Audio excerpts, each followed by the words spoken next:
Hey, herd watching folks. So I am out here. I was running some errands. I just did a video blog entry for another channel, and it seemed like a good chance to just sort of talk to you guys a little bit now that we're a little further along post-election. And you know, I have a ton of smart friends who are very concerned, and I want to address this again. And I have a feeling this is not the last time we're going to be talking about it, but obviously, they have some concern about the policies and the goals of the Trump administration and that sort of thing. And I totally understand how those policies and goals might not fit in with their politics. And that's just normal political stuff. And I'm not too concerned about that, though we will be talking about that a lot. Wow, that light is really harsh. No, what I want to talk about now is this perception that somehow there's a radical difference now in the nation, particularly around racism and sort of hate crimes and that sort of thing. And, you know, there's a lot to unpack, as the left would say, in this. For instance, you know, let's talk about what I call drip feeds for just a minute. So assuming you wake up every day and you look on social media, you go up on Facebook, and if every single day, and I'll put a link to my article on this, I wrote a blog post about it, but in short, if every single day you wake up and you see another story about anything, you know, like, person gets hit by a pine cone and dies, and if every morning you wake up, there's one more person who's been hit by a pine cone and killed, and that's what you see every day, and that's what your friends share, and then CNN spends 3 hours that night on the pine cone menace, and they get people on who are like, you know, they find the one or two guys who are like pine cone supremacists, and they get them on, you know, CNN, and they're talking about how good it is that pine cones are, you know, finally fighting back and whatever. You're rapidly going to come to a conclusion. You won't be able to help it. The narrative will drive that you will come to believe that there's a massive and increasing pine cone menace occurring, and you will start making decisions based on that. Most importantly, you'll start making political decisions based on it, and that is why that narrative runs. Now, is there a massive conspiracy where everybody from CNN and MSNBC and wherever get together and they all decide, you know, hey, we're going to talk about pine cones? No, it's just that most of these people get their news from the same sources. Now, we saw from the WikiLeaks during the election that most of them get a fair amount of prepackaged stories and talking points directly from the campaigns, mostly from the DNC. Now, why the DNC? Is that like a philosophical thing, and are Republicans like fundamentally opposed to manipulating the media? No, it's just that the left is better at it. They've been ahead of us on that for a while. So when I talk about these tactics, these are mostly the tactics of the left. That's not moral superiority. At the moment, it's a strategic superiority on their part. They're just, they've got a better handle on this stuff. But in any case, so what we saw from WikiLeaks is that the Hillary campaign would package an entire story and hand it to a friendly reporter at say CNN, and they would hit them up with an email that says, you know, here's the narrative, and if you want to talk to us, we're going to have a conference call on this at 2:30 in the afternoon where we're going to talk to reporters about it, and you know, Hillary's going to release a statement, and here's the name and phone number of some of the people who might have been who will back up our claims.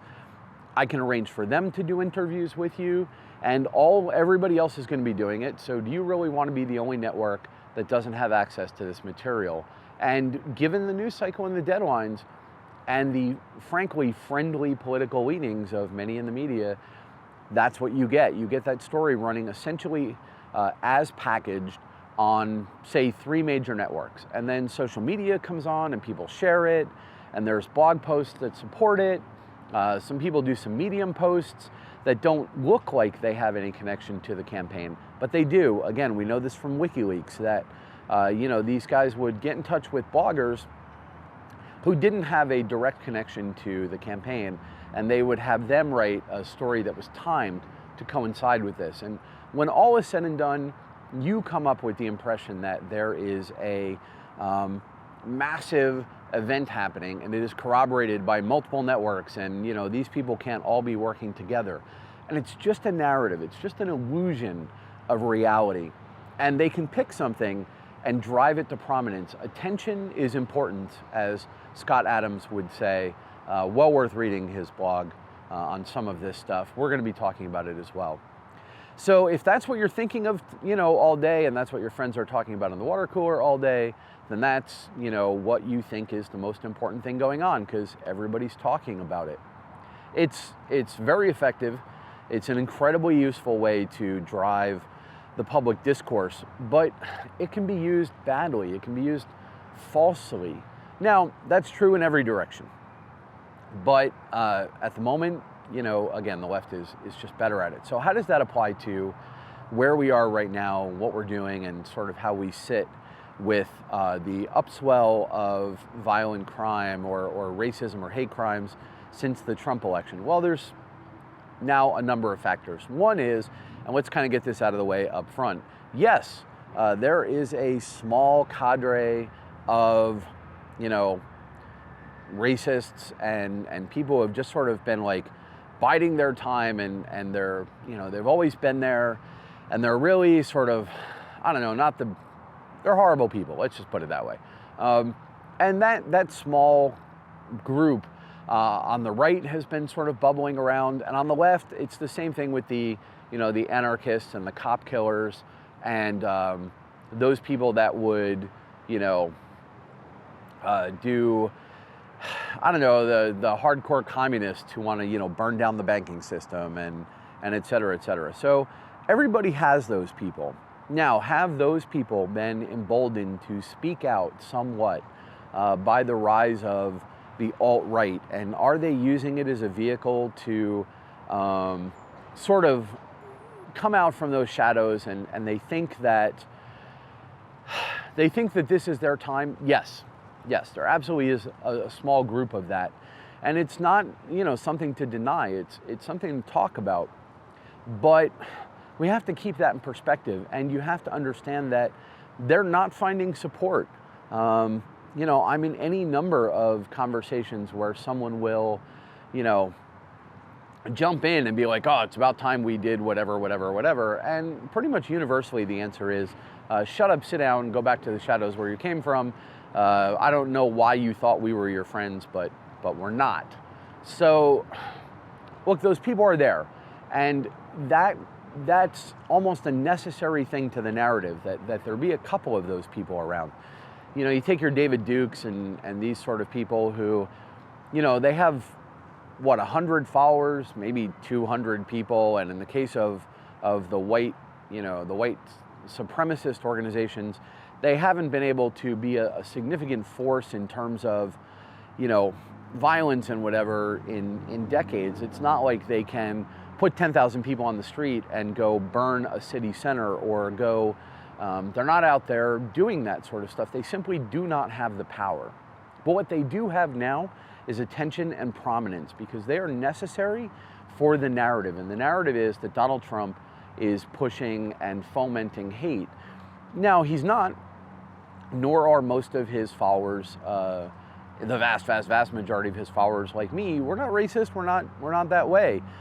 But that's the narrative they want to provide. So suddenly, if you want to get on CNN, if you want to be a national figure and be quoted in the New York Times and get your message out there and be treated as if you are the vanguard of a vast political movement, and that you are the one thing you always wanted, relevant and powerful, and maybe feared, then all you have to do right now is go dump some leaflets on the subway in Manhattan. It'll take you like 8 seconds.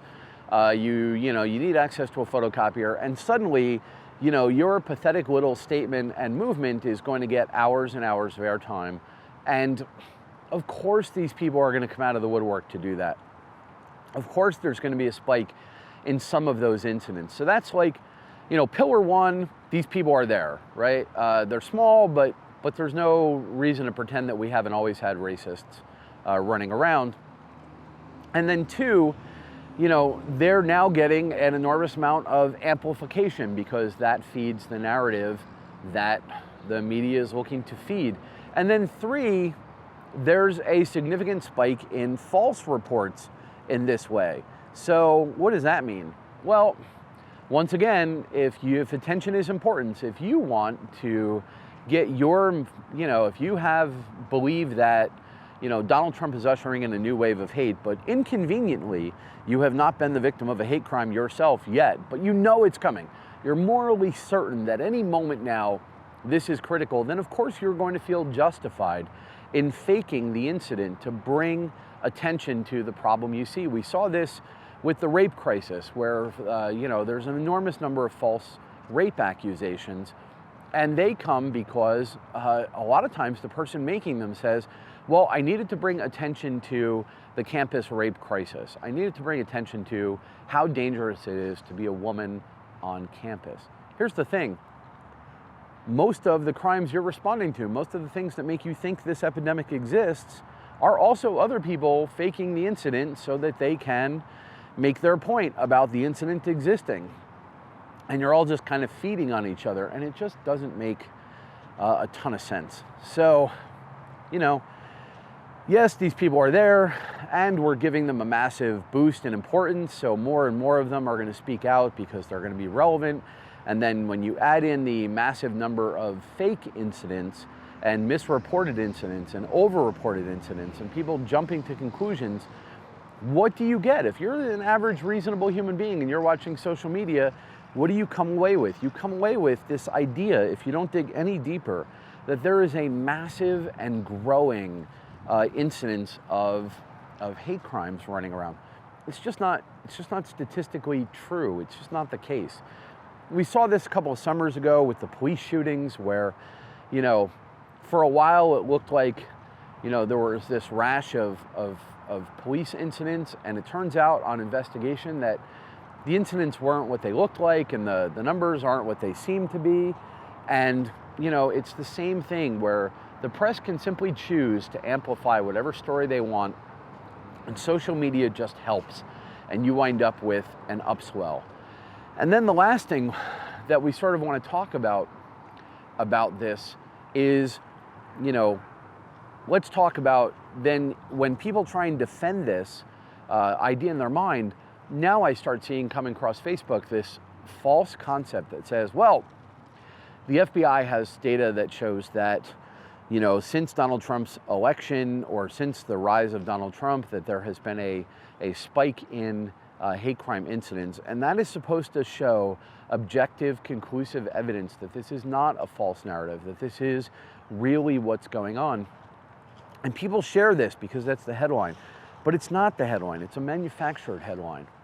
And how is it manufactured? Well, the numbers they're talking about are from 2015, and they show that in 2015 there was a 6% increase in what the FBI called hate crimes, and that was a rise against 2014, obviously, and most of the crime rise was actually incidents against Jews, and then second to that there were incidents involving Muslims, and et cetera, et cetera. But in absolute numbers, when we say a 6% increase, we're talking about an increase from a little over 1,000 to a little over 1,200 or 1,200 or so. Now, obviously, none is good, but it's very hard to go from 1,000 incidents nationally over the course of a year to a massive epidemic of hate that's sweeping the nation. That's why they never talk about the numbers. They're just going to talk about the percentage.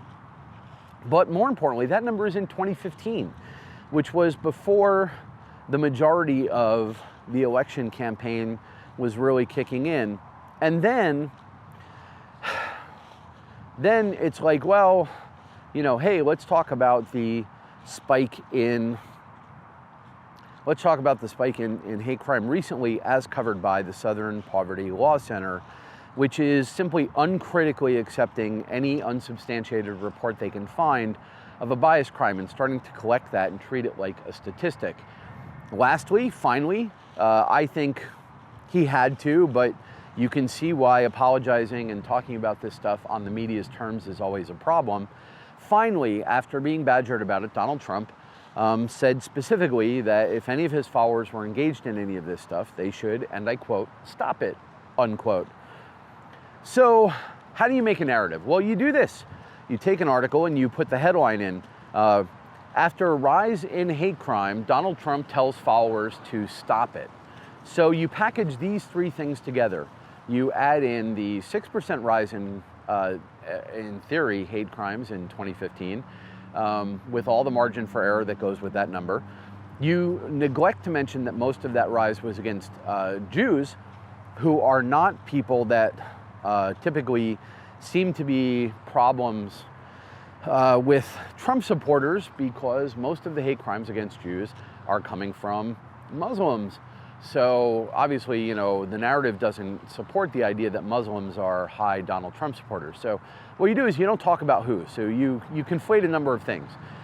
6% rise in hate crime. Oh my God, FBI statistics.